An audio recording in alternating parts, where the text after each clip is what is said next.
Let me ask you, do you miss wave dashing? Well, this is probably the closest thing to it in Smash 4. I'm gonna tell you guys everything about perfect pivoting, how to do it, and how it can be used in battle. The inputs for this technique are pretty straightforward. All you have to do is dash in one direction, then instantly flick the control stick in the opposite direction. Though when I say flick, I mean flick.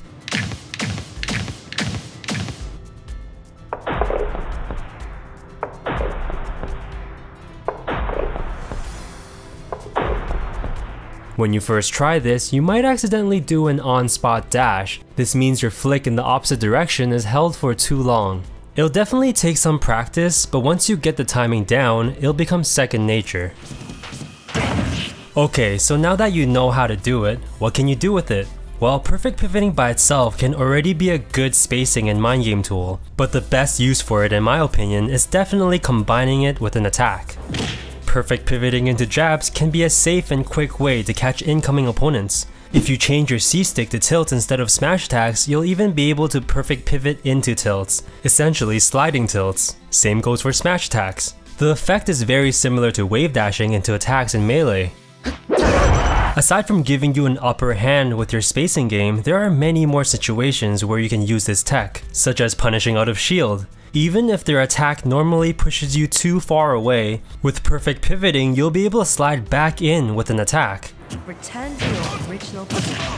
Another use is trapping opponents trying to get back on the ground from above. For example, you can slide into an up tilt to catch their landing. Same with catching rolls and covering get up options.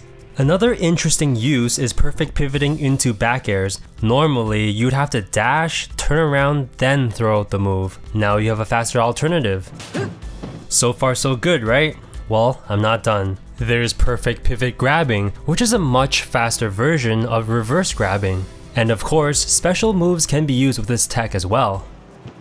Now let's talk about perfect pivot lengths. Each character is different. The longer the initial dash, the longer the perfect pivot.